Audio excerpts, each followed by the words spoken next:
Hello there.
There's no feeling more intense than starting over. You need to shut the fuck up! Due, as I have.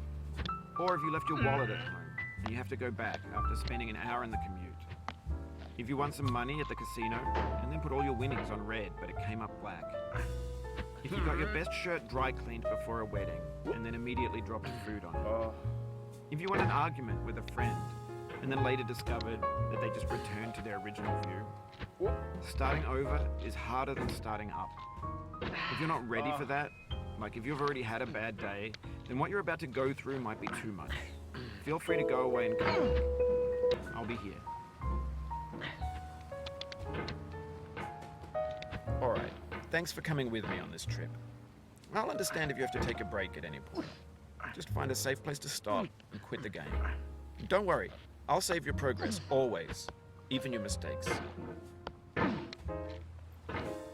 This game is a homage to a free game that came out in 2002, titled Sexy Hiking. The author of that game was Jazzo, a mysterious Czech designer who was known at the time as the father of B games. And B games are rough assemblages of found objects. Designers slap them together very quickly and freely, and they're often too rough and unfriendly to gain much of a following. They're built more for the joy of building them than as polished products. In a certain way, Sexy Hiking is the perfect embodiment of a B game. It's built almost entirely out of found and recycled parts, and it's one of the most unusual and unfriendly games of its time. In it, your task is simply to drag yourself up a mountain with a hammer. And that act of climbing, in the digital world or in real life, has certain essential properties that give the game its flavor. No amount of forward progress is guaranteed. Some cliffs are too sheer or too slippery. And the player is constantly, unremittingly in danger of falling and losing a leg.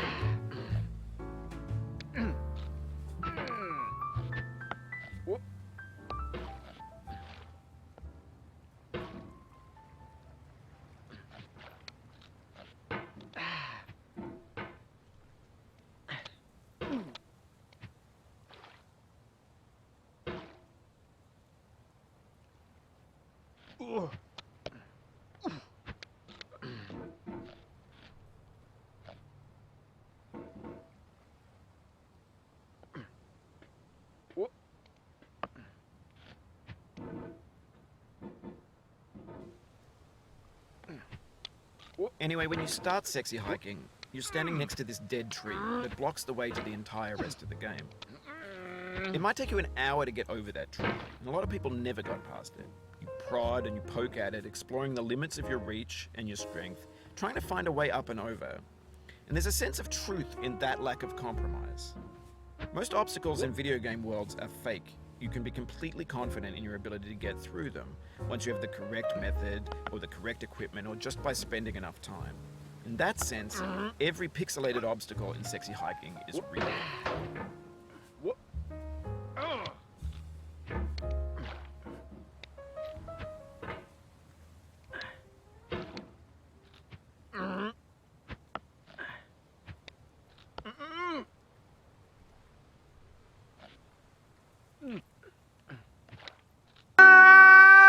You just lost a lot of progress. That's a deep frustration, a real punch in the gut.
The obstacles and such are happening in real life, and that makes the game uniquely frustrating.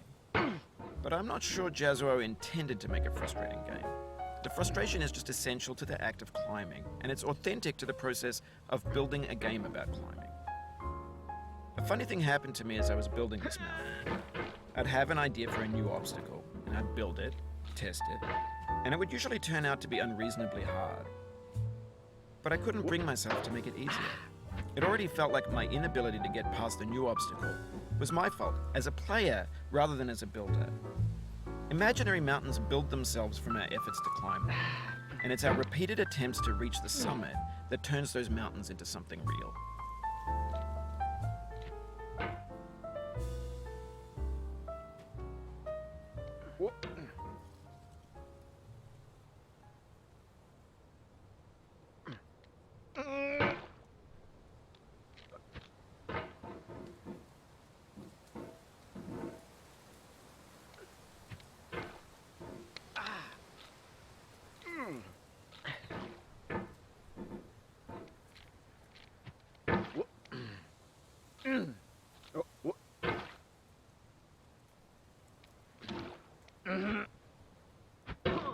Oh, it happened again.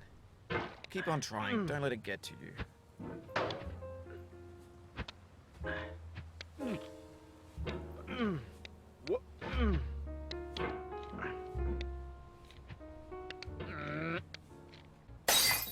This thing that we call failure is not the falling down, but the staying down. Mary Pickford.